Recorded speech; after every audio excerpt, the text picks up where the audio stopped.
안녕하십니까. 불교학개론 1권에서 5권 제37회차 서길본입니다. 오늘은 2권 들어간데 지난 시간에 2권 들어갔죠. 오늘은 2권 15페이지 평등한 분별과 조의 원칙에 대해서 들어가는데요. 본문에 들어가기 전에 여러분들 잠깐 우리가 개송 하나 한번 살펴보고 들어가겠습니다. 프로책비 무자성신 요요유지차 영멸무한이로 그만아 후후후후이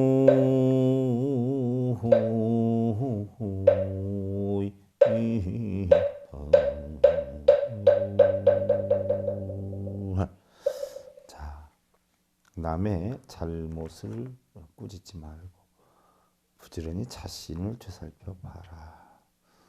이것을 아는 사람들에게는 모든 근심들이 영원히 사라지리라 하는 이야기인데요. 우리가 어떤 힘이나 부귀영화보다도 더 중요하고 난간과 어떤 역경 속에서도 반드시 지켜야 할 것은요. 진실이지요. 진실. 그리고 우리는 여러분들 눈을 한번 이렇게 살펴보세요. 눈을 살펴보면 눈이 어디를 봐요? 전부 상대를 본단 말이죠. 주변을 본단 말이죠. 바로 눈을 가지고 상대나 주변의 허물을 보면 중생이 되는 것이고요. 그 눈을 통해서 자기를 돌아볼 줄 아는 순간에 우리는 부처가 된다. 그러니까 남을 볼 것이 없어요. 내 잘하느냐 못하느냐 봐서 내 잘못하는 거 고쳐서 움직이면 되지요. 그 순간에 우리는 부처가 된다. 지난 시간에 우리가 삼계와 육취에 대해서 공부를 했어요. 그 여러분들 엄청 중요한 것이기 때문에 잠깐 되살펴보고요. 자, 우리는 본래는요 공했었다 태어날 땐. 근데 육근과 육경이 부딪혀서 탐진치를 만들었다라고 했어요. 탐진치를 만들어서 이것이 업력으로 인해 가지고 결국은 6군데를 떨어진다. 이 탐진치가 결국 뭐예요? 욕계, 색계, 무색계 3계에 해당이 된다. 이것이 3계예요. 육치는 어디에 해당이 되느냐? 바로 이 업력으로 인해서 천상에 나고요. 그 다음에 수라가 되고, 그 다음에 인간이 되고, 그 다음에 축생이 되고, 그 다음에 아기가 되고, 그 다음에 지옥으로 떨어진다라고 했는데, 잠깐 여러분들 지난 시간 것 되살펴보면요. 탐진치로 인해서 결국 우리는 탐진치가 마음에 있는 거예요. 3계가 마음에 있어요. 무슨 하늘의 세계에 있는 게 아니라 우리가 3계, 6계, 색계, 무색계 천이라고 해서 하늘에 있는 줄 아는데 그 천이 어디에 천이냐? 마음천이란 말이에요. 마음천. 그래서 결국 3계의 탐진치는 어디에 있는 거냐? 마음에 있는 거예요. 그래서 마음에서 원인을 만들기 때문에 육취라 하는 것은 어디에 있는 거냐? 바로 마음의 육취예요. 그래서 탐진치가 작으면 바로 삼선도에 나고, 이게 선한 곳이에요. 선한 곳. 그 다음에 탐진치가 강하면 삼악도에 난다라고 했어요. 그래서 우리는 삼악도에서 벗어나려고 하는데, 삼악도가 됐든 삼선도가 됐든 여기에 정착하면 결국 육도윤회를 해요. 삼선도에 있다라고 해도 그 탐진치 영향이 커지면 삼악도로 떨어졌다가 삼악도의 영향이 부드러워지고 작아지면 다시 삼선도에 나는 것이기 때문에 결국 육도를 벗어나야 우리는 해탈열반할 수가 있어요. 그러니까 천상에 나려고 할 것이 하나 있다는 이야기죠. 탐욕이 많으면 악귀가 돼요. 근데 탐욕이 적으면 어디가 태어나요? 천상에 나요. 탐욕이 적으면.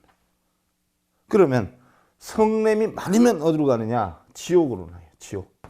성냄. 그러면 성냄이 적으면 어디로 가느냐? 인간이 되는 거예요. 인간들 성내잖아요. 근데 어리석음이 크면 어떻게 되느냐? 축생이 돼요. 그럼 어리석음이 작으면 어디로 가느냐? 수라가 되는 거예요.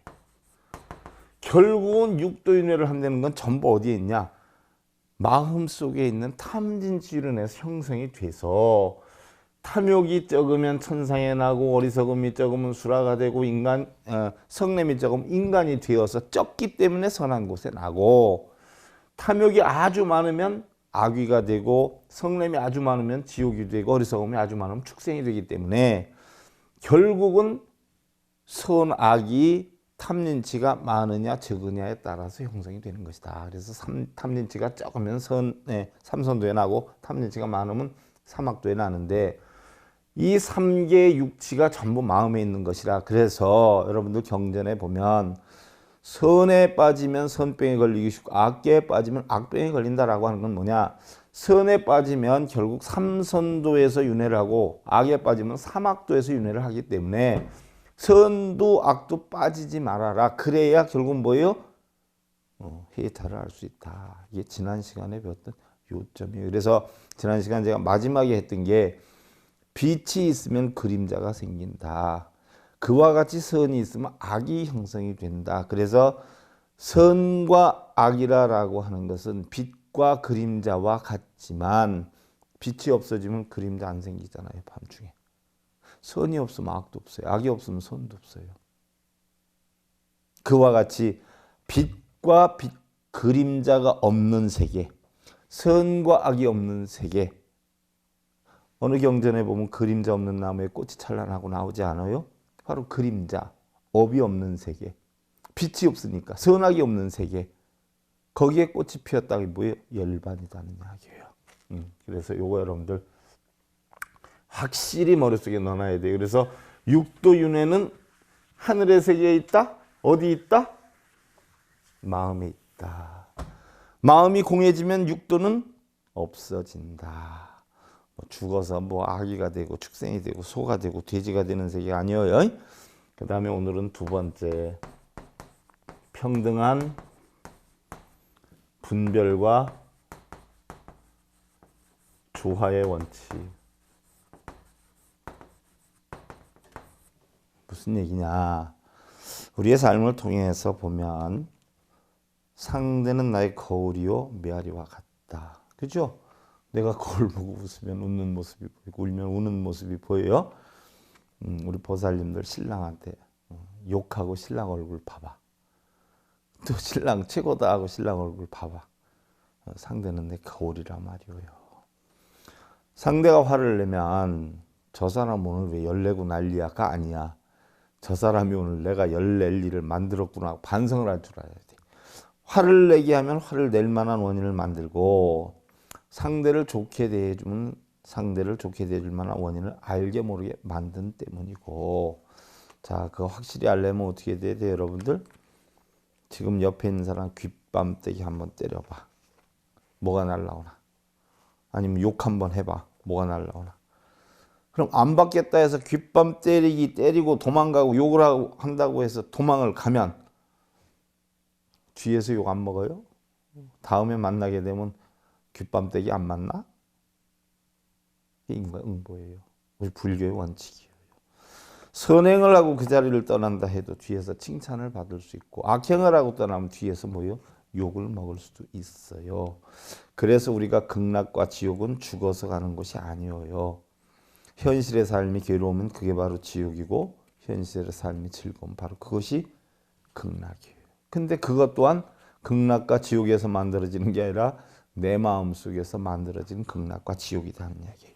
어찌 보면 천지자연의 섭리는 모든 만물에게 참으로 일여평등한 분별과 조화의 원칙을 지니게 한다. 마치 해가 지면 달이 뜨고 달이 지면 해가 뜨는 이치나 한쪽이 오르면 한쪽이 내려가고 다시 한쪽이 내려가면 다시 다른 한쪽이 올라가는 시소와 같이 세상은 일여평등하다. 지금 우리가 한낮에 밝음을 지니고 있지만 지구의 반대편은 어두운 밤을 맞이하고 또한 밤이 지나면 아침이 오고 낮이 지나면 밤이 온다라고 하는 이치를 한다면 결코 지금의 어려움에 대해서 원망하거나 한탄할 이유도 없고 또한 반대로 지금 잘 나간다 해서 좋아할 이유도 없다. 지금 잘 나가는 사람은 조금만 지나면 봄, 여름, 가을, 겨울의 이치에 따라서 어려움이 올 것이고, 지금 어려움이 있는 사람은 반드시 최선을 다해서 노력을 하다 보면 좋은 때가 형성이 될 것이라는 이야기. 자, 권불은 10년이 화무는 11호이다 라고 했어. 권세는 10년 가기 어렵고 아무리 아름다운 꽃도 열흘 동안 피어 있기가 힘이 들다. 그와 같이 오늘의 어려움이나 오늘의 즐거움이 평생 가는 것도 아니고 평생 동안 유지할 수도 없는 것이다. 이야기. 골짜기가 깊다고 탓할 것이 아니에요. 골짜기 깊은 곳이 어떻게 돼요? 산이 높아. 반대로 산이 높으면 어떻게 돼요? 골짜기가 깊지요. 더욱더 어렵고 힘든 어려움을 극복하는 사람일수록 더 큰 성공의 맛을 볼 수가 있다는 이야기. 어려움을 크게 겪어보지 않은 사람은 산이 돼도 어떻게 돼요?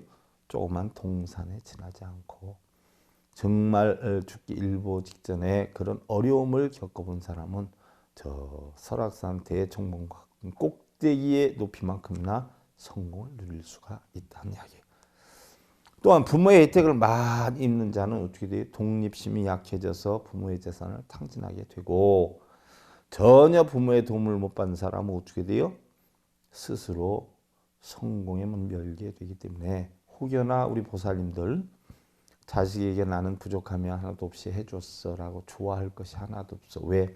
조금 있으면 그 자식은 알코올 중독자가 될 수가 있어요. 나는 자식에게 한 개도 해준 게 없어. 괴로워할 것도 없어요.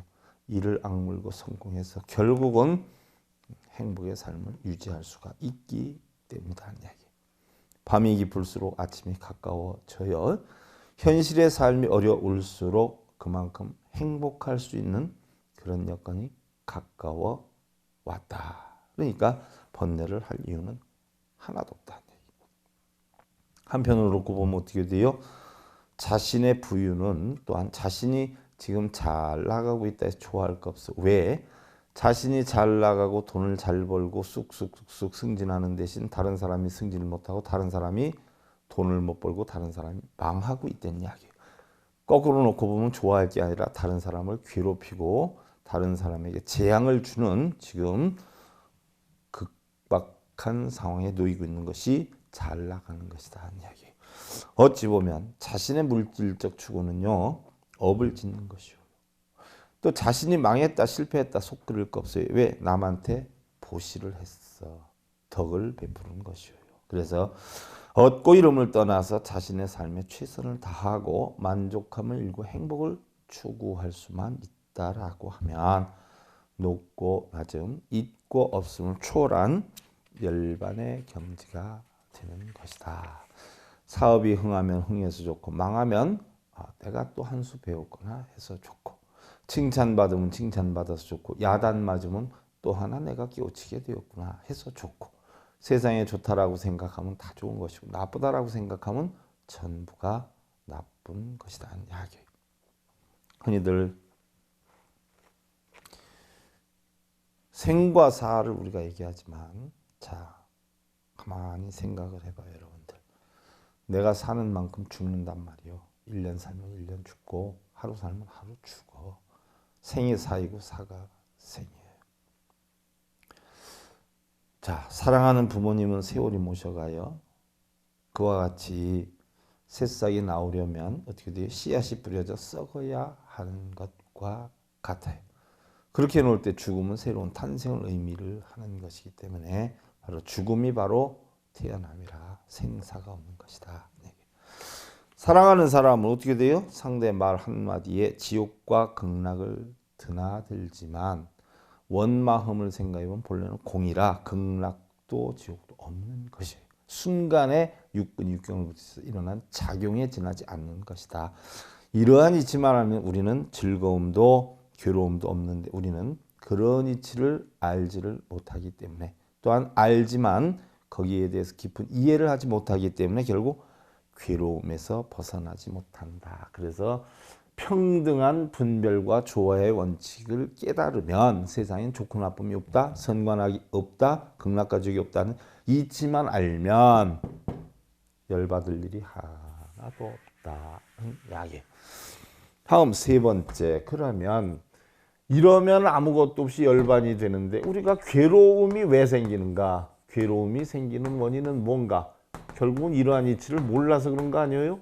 몰라서 그래야. 세 번째, 괴로움이 생기는 원인은 부처님의 가르침에 의하면 우리 인간은 우주와 인생에 깃들어 있는 이치를 깨닫지 못하는 무명 때문에, 알지 못함 때문에 결국 스스로의 현실에 얽매여서 업을 짓고 또한 헛되이 윤회를 하게 되는데, 그러한 무명 속을 헤매는 가장 큰 이유는 바로 번뇌들이 중생들의 마음을 가리고 있기 때문이다라고 있어요. 무슨 얘기냐? 아무렇지도 않았는데 누가 나한테 욕을 해요. 그럼 욕한 기분이 어떻겠어요? 굉장히 안 좋단 말이죠. 그럼 아무것도 아니었던 본래 마음에 욕을 먹었다는 생각으로 다 뒤덮여 버리니까 내 본래 마음은 보여요, 안 보여요? 마치 허공에 구름이 끼면 구름 때문에 하늘의 태양이 안 보이는 것과 같이 내 본래 마음은 보이지 않고 바로 내가 욕 먹었다는 그 생각이 전부 내 마음을 지배하고 있어요. 그러니까 열받죠. 또 좋은 얘기를 하나 들어봐요. 그러면 신나고 행복하고 뿌듯한 마음이 결국 뭐예요? 본성을 가리죠. 그러면 여여한 본성은 없어지고 뭐예요? 행복하고 뿌듯하고 목소리도 부드럽고 표정도 부들부들하고 이렇게 돼요. 결국은 다 뭐예요? 중생성의 작용이에요. 그런데 좋은 소리를 듣고 기뻐할 줄 알면 반드시 뭐예요? 나쁜 소리를 듣고 악할 때도 있어요. 기쁨에도 빠지지 않고 괴로움에도 빠지지 않을 때 우리는 그걸 갖다 여다 이렇게 표현해요. 그럼 번뇌가 왜 생기느냐? 결국 번뇌는요, 공안 이치에서 결국 육근이 육경을 부딪혀서 생기는 거예요. 육근은 결국 뭐예요? 안이비설신이죠. 눈기 코요 몸뜻이 우리는 육근, 번뇌를 만드는 뿌리다 이렇게 생각해요. 그래서 뿌리 근자를 써서 육근. 그럼 뭐를 보고서는 번뇌를 만드냐? 대상의 경계를 보고 만든다는 얘기예요. 경계. 그래서 경계는 어떤 것이 있느냐? 색성향 미촉법이라고 하는 것이 있다는 얘기예요. 색성향 미촉법. 색성향 미촉법은 뭐예요? 물질, 눈에 보이는 형상, 무너지는 형상, 소리, 사랑해, 너 지겨워, 이런 거, 향, 냄새, 좋은 냄새, 나쁜 냄새, 미, 맛, 맛있어, 맛없어, 촉, 감촉, 부들부들해, 꺼끌꺼끌해, 법, 이치. 자, 여러분들 한번 생각을 해봐. 눈, 귀, 코, 혀, 몸뜻의 작용은 내가 뭐예요? 바꿀 수 있어요. 만들 수 있어요. 그런데 색성양 미촉법의 작용은 내가 만들 수 있어요? 없어요? 봐봐. 구름이 있는데 어깨끔 만들 수 있어요? 산이 높아 1000m인데 내가 기도하면 500m 되든가요? 300m 뿐이 안 되는 산을 기도를 하면 1000m를 만들 수 있어요? 나를 미워해가지고 나만 보면 아유 저 배기 싫어 죽겠어 하는 사람을 기도를 하면 아이고 보고 싶어 죽겠어 이렇게 만들 수 있어요? 꽃향기가 아름다운데 여러분들 기도를 하면 더 좋은 향기가 나고 기도를 안 하면 썩은 내가 나나? 맛 짜요. 잠깐 음식 그 앞에 놓고 기도 남모라 다나다라 하면 간이 맞아져? 꺼끌꺼끌했던 게 기도하면 부드러워지나? 물이 위에서 아래로 흐르는 이치가 기도하면 아래에서 위로 흐르게 되나? 바로 육경의 대상물은 우리가 바꿀 수가 없어요. 그래서 부처님이 내려놓으라고 했어. 바꾸려면 뭘 바꿔요? 눈기 코요 몸뜻의 작용을 바꾸라는 얘기예요. 색성양 미촉법을 보고 바라는 마음을 없애고 내 스스로를 뭐예요? 없애버려라. 안이비설신의 작용을 없애버려라. 이 없애는 것이 수행이거든요. 근데 여러분들은 절에 가서 자기의 역량을 없애게끔 하려고 하는 수행은 안 하고 전부 뭐예요? 지는 그대로 두고 세상이 지 뜻대로 되기를. 남편 돈 잘 벌어오고 새끼 시험에 합격하고 취직하고 결혼하고 손자 낳고 쑥쑥 승승장구하고 꿈에서 깨어나도 확실히 깨어나야 돼. 그거 비는 사람들은 전부 뭐예요? 시간 낭비 헛수고만 하고 있는 거예요. 세상을 못 바꿔. 바로 그렇게 해서 번뇌가 생기는 거예요. 육근이 육경을 보고 번뇌를 내요. 그래서 66이 36번뇌가 나와. 이것이 또 좋네? 그건 보통이야. 그건 나쁘네? 세 가지로 구분을 해요. 그러다 보니까 36번뇌가 세 가지로 나누어지니까 어떻게 돼요? 339, 368, 108번뇌가 형성이 돼요. 이 가운데에 가장 번뇌를 일으키는 뿌리가 뭐냐? 가장 나쁜 독이 뭐냐? 탐진치예요. 탐진치. 이걸 보고 뭘 만들어요? 탐진치를 만들어요.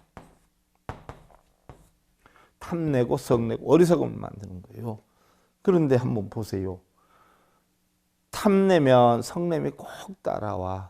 내가 이렇게 됐으면 좋겠어? 아, 신랑이 오늘은 8시까지는 세상 없어도 들어오라라고 했는데 들어오겠지 했는데 갑자기 무슨 일이 생겼다고 못 들어오면 큰 소리 나지요? 성내죠? 탐욕 때문에 꼭 쫓아와. 씹는 대로 거둬야 되는데 씹는 것보다 더 많이 얻으려고 하니까. 나는 상대를 사랑 안 해주고 존경 안 해주면서 나는 사랑을 받고 존경을 받으려고 하니까 성남이 와. 바로 가장 뿌리가 탐진치예요. 자, 이것은 각기 번뇌의 작용이 도각과 같기 때문에 우리는 삼독이다 이렇게 표현을 해요. 물감이 풀어진 물감이 풀어져 있어. 물이 막 불 위에서 끓어. 그럼 이끼가 낀 물이 있어. 그런 물에는 자기 얼굴을 비출 수 있나요? 못 비친단 말이죠. 중생들의 마음이 바로 뭐예요? 번뇌로 덮여 있으면 우리는 진리를 올바로 보지 못한다는 무슨 얘기냐? 부부간의 어떤 사랑심이 싸우고 나면 사랑심이 그대로 유지가 돼요? 왼수가 된단 말이에요. 그럼 평소엔 눈에 넣어도 밉지가 않고 그냥 안쓰러워 보이고 했던 자식이 부부싸움을 하고 나면 어떻게 돼요? 엄마 하고 오면 아 저리 가 이 새끼야 하고 소리를 뻐럭 질러? 마음에 감정이 생기게 되면 우리는 진리를 바르게 못 봐요. 제대로 못 봐. 그래서 자기의 어떤 평상심을 낼 수가 없다는 이야기죠. 바로 뭐예요? 번뇌가 덮여서 그래. 우리의 삶에서도 봐요. 당신만 있으면 세상에 부러울 것이 없다 해서 만나게 돼요. 근데 정작 살다 보면 어떻게 돼요? 돈이나 권력, 명예, 출근 시간 뭐 이런 걸로 인해서 시비쟁론이 끊이질 않아요. 그래서 결국은 돌아서는 가정이 점점 늘어나고 있어요. 자, 너 없으면 못 살아 하는 마음이 변하지 않으면 그것은 어떻게 돼요? 돈이나 권력, 명예나 이런 것들이 전부 없어진다라고 해도 정말 너 없으면 못 살아가 유지될 때 그것이 바로 사랑이에요. 너 없으면 못 살아 했다가 돈이나 권력이나 명예나 어떤 그런 역량 때문에 싸우게 돼서 너 없으면 못 살아 하는 마음이 없어진다라고 하는 것은 이거는 문제가 있는 것이죠. 이게 바로 뭐예요? 무명이에요. 무명. 어리석어서 그런 거예요. 보이지 않아서 그래요. 사냥꾼들이 어떻게 돼요? 산에 사냥을 가다 보면 짐승이 하나 보이죠. 그런 사례 엄청 많잖아, 여러분들. 짐승을 보고 쫓아가다가 보면 사람이 나무를 캐러 오거나 버섯을 캐러 왔다가도 짐승으로 오인돼서 총에 맞아 죽는 경우에 사람들이 많아요. 왜? 어떤 짐승을 하나 보고 쫓는다라고 하면 그 사람 눈에는 나무가 흔들리는 것도 짐승으로 보일 수가 있는 거예요. 여러분들 보세요. 노름이 참 무섭다라고 하는데 노름이 왜 무서워요? 노름하는 것도 무서운 거지만 노름보다 더 무서운 건 노름으로 인해서 노름하는 사람들의 마음이 뒤집혀지는 게 더 무서운 거예요. 그래서 노름에 빠지면 어떻게 돼요? 집도 저당 잡히고 나중에 심각하면 어떻게 돼요? 아내까지 저당 잡힌다는 게 바로 거기에서 나오는 거예요. 우리는 어느 하나에 빠져버리면 무명하기 때문에 거기서 헤어나기가 힘들어요. 그래서 무명이다라고 하는 건 바로 밤에 불빛이 없어서 아무것도 볼 수 없는 이치와 같고 흐린 날에 구름으로 인해서 햇빛을 볼 수 없는 이치와 같은 것이다 라고 했어요. 그래서 우리는 왜 힘들게 사느냐? 무명하기 때문에 힘들게 살아요. 무명하다는 것은 바꿔 얘기하면 어떻게 돼요? 지혜가 부족해서 그래요. 지혜는 바로 뭐예요? 여러분들한테 몇 번 얘기했어. 날일자야, 날일, 해와 같이 밝게 하는 게 뭐를 해는 뭐예요? 오온이공한이치를. 오온이공한이치를 해와 같이 밝게 하는 게 지혜예요. 오온이공한이치, 텅텅 빈 이치, 내가 없다는 이치. 이런 이치가 없기 때문에 결국 뭐예요? 우리는 힘들게 사는 거예요. 내가 있기 때문에 내가 좋아하는 거 채우고 내가 원하는 거 받고 내가 듣기 좋은 소리 듣고 내가 먹고 싶은 거 먹고 이러기 위해서 괴로운 거예요. 근데 내가 없으면 결국 육군을 역량에 쫓아가질 않아요. 그래서 모든 번뇌의 씨앗은 결국은 뭐예요? 뿌리가 안이비설신에서 나오는 거예요. 그래서 이걸 뿌리근자로 써서 육근 또는 여섯 도적놈이다 해가지고 뭐라 그래요? 육적이다 이렇게 표현해요. 눈기 코에 몸 뜻이 육적이야. 그렇게 놓고 보면 내가 간혹 가다가 우리 옛날에 제자들이나 우리 불자님들한테 어휴 도둑놈 같으니라고 이러면은 아 스님 제가 뭘 도둑질을 해서 도둑놈이라 그러세요. 이런 사람들 엄청 많아요. 또 도적놈이라고 했다고 삐져서 또 안 나오는 사람도 있고 도망간 상자도 있고 그래요. 그러니 무슨 말을 해요. 눈기 코여 몸뜻을 가지고 있으면 다 도적놈이에요. 여섯 도적을 데리고 다니기 때문에. 그런 사람들하고 뭔 얘기를 해. 그래서 그 다음부터는 도적놈 소리 아니야. 또 아무리 여러분들이 괴로움을 벗어나야 되겠다라고 하는 것도 어떻게 보면 뭐예요? 여섯 도적놈의 작용이야. 괴로움을 벗는다, 소원 성취를 한다, 깨달음을 이룬다. 이것도 결국은 다 여섯 도적놈들의 작용이거든. 여섯 도적놈이 없으면 깨달을 것도 없고 버릴 것도 없고 행복할 것도 없고 좋은 소리 들으려고 하는 마음 자체가 없어요. 그리고 우리는 돈을 벌려면 어떻게 해야 돼요? 돈 버는 법을 배워야지. 성공을 하려면 어떻게 해야 돼요? 성공하는 법을 배워야지. 여러분들이 삽 갖다 놓고 기도하고 있으면 거기서 금이 나와요? 입시생 이름 불러가면서 기도하면 입시생이 합격이 되나? 돈 벌어야 되겠다. 내가 어느 회사에서 얼만큼 벌어야 되겠다는 회사 이름 써놓고 축원하고 기도하면 그 회사 취직해서 그 돈을 버나? 아무 곳이나 땅 판다고 금이 나오는 것도 아니고 기름이 나오는 것도 아니에요. 아무리 지혜가 충만한 사람이다라고 하더라도요. 집착으로 인한 번뇌나 걱정으로 사로잡혀 있다면 마치 장님이 코끼리를 만지듯이 자신의 편견에 사로잡혀서 결국 진실을 보지 못한 물론 올바른 판단을 하기가 어렵다는 이야기예요. 무슨 얘기냐? 안 못 보는 사람이 코끼리를 봐요. 그리고는 코끼리가 어떻게 생겼는가 하고 이야기를 하면 자기가 꼬리를 만져본 사람은 뱀같이 길다 할 것이고 다리를 만져본 사람은 기둥같이 생겼다라고 할 것이고 몸통을 만져본 사람은 벽 같다라고 할 것이고 코를 만져본 사람들은 뭐 이렇게 쭈글쭈글 길고 움직이느냐 이렇다라고 할 것이고요. 그러나 코끼리를 전체로 보면 뭐예요? 뱀 같은 것도 아니고 기둥 같은 것도 아니고 벽 같은 것도 아니에요. 어떠한 사람이요. 태어나면서 답을 못 봐요. 그 사람한테 꽃의 색깔이 이런 색이야. 장미꽃은 이런 색이야. 빨간색이야. 장미꽃이 이렇게 꼬부러지는데 얼마나 이쁜지 몰라. 라고 한들 그 사람이 그 장미에 대해서 알겠냐는 이야기예요. 눈이 이렇게 오고 있어. 하면 그 눈에 대해서 알겠느냐는 이야기예요. 바로 그와 같이 자신이 모르면 없다라고 하고 자신이 이해를 못하면 아니다라고 하는 것이 우리 인간의 바로 뭐예요? 지혜가 없기 때문에 무명하기 때문에 그렇다라고 하는 것이에요. 진실을 보지 못한다는 것은요. 우리는 올바른 판단을 할 수가 없다는 이야기죠. 자, 여러분들 뭐 시간이 금방금방 가네요. 이권으로 들어가서 뭐 금방금방 갈 줄 알았더니 그러면 우리가 번뇌하는 원인은 전부 탐진치 때문에 형성이 되는데 다음 시간에는 과연 탐진치 삼독이라는 건 왜 생기는 거고 어떻게 만들어지는 것인가에 대해서 살펴보기로 하고요. 자, 합장들 하시고요. 미능차조요 불응법이 일어나